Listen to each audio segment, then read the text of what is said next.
It's no secret that Formula One is trying to break into the American market. They're adding more and more races to the US, they're making a movie starring an American actor. F1 definitely wants some good old American dollars to add to their pockets. However, they have not been doing a very good job at engaging American audiences at all. My name is Dakota Sage, welcome to my channel.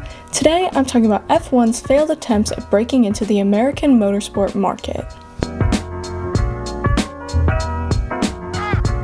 So for starters, the main problem is that the United States already have very popular racing leagues. IndyCar is similar to F1 in the design of the car, but instead of going on a track, they drive on a raceway. Raceways are just like giant circles that they go around. NASCAR also drives on raceways, but they drive in cars more similar to the ones that we see every day. However, the biggest difference between these American races and Formula One is the culture that surrounds it. F1 is very technical, NASCAR and IndyCar are not. In F1, it's all about strategy and mechanics and engineering and who's making the quickest turns and which driver's the most baby girl.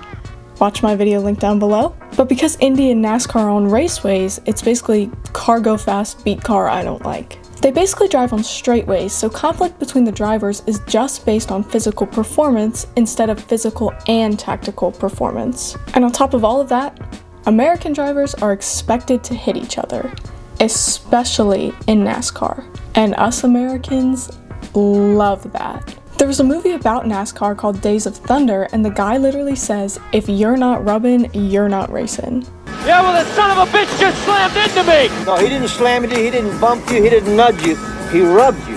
And rubbing, son, is racing. Compare that to Lando Norris getting a DNF because he tapped Max Verstappen in Austria. I was actually shocked that they retired the car from that. The only thing I can think is that because he drove without the tire, it messed up the suspension and they couldn't just put a new one on, but I don't know. But compare this to NASCAR, who expects this type of contact and shields their tires better. And NASCAR drivers aren't tapping each other as much as they're forcing the other person to get the hell out of their way. And again, Americans love it. Even the way that NASCAR started is chaotic. You can literally fact check me on this, but back in the Prohibition era when alcohol was made illegal, bootleggers would soup up their cars so that they could outrun the cops. That's literally how it started, and eventually they started racing each other as well. IndyCar and NASCAR are just so fundamentally American, and Americans are having trouble relating to Formula One. Motorsports are very expensive as a whole, but F1 is expensive in a way that normal people don't understand. Most of the drivers come from so much money that us common folk have trouble comprehending just how much money their lifestyles cost. Like Lance Stroll's dad bought him a team. And I think Lando Norris's father is like the 500th wealthiest dude in Britain. That's not me. Like when the Phillies won the National League the other year, they got hammered in the locker room off of beer. Compare that to F1 drivers who go to yacht parties in Monaco and they didn't even win the race. And back to the actual race itself, Formula One teams are like Ferrari, McLaren, cars that average Americans will never be able to afford. If you live in a nice area, you might see a Mercedes every once in a while, but unless you're summering in Martha's Vineyard, you're not going to be behind an Aston Martin at a stoplight. This is different than IndyCar and NASCAR that are built by brands like Ford, Chevrolet, and Honda. And I know that there's a ton of people in these F1 dominated countries that also can't afford these types of cars. But the difference is they're already fans of the sport. It doesn't matter that the majority of Italy can't afford a Ferrari, because most of them have been fans of Ferrari for generations. Whereas Americans have no allegiance to any of these teams or brands. But one American that more than likely enjoys Formula One is, of course, Logan Sergeant.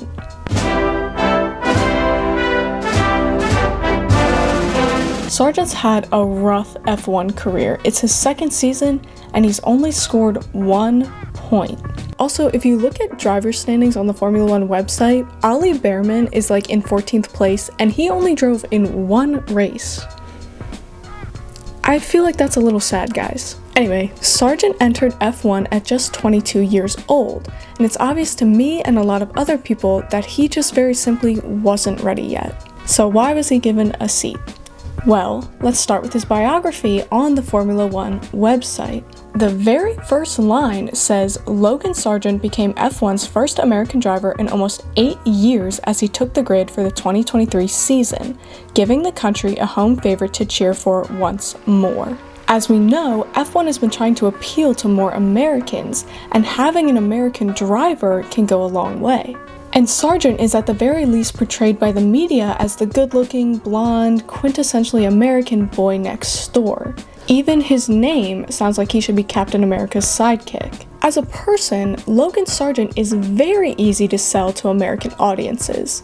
As a driver, not so much. He should have stayed down in F2 for at least another year, and because he was brought up too early, he's not performing very well and he's not getting any better.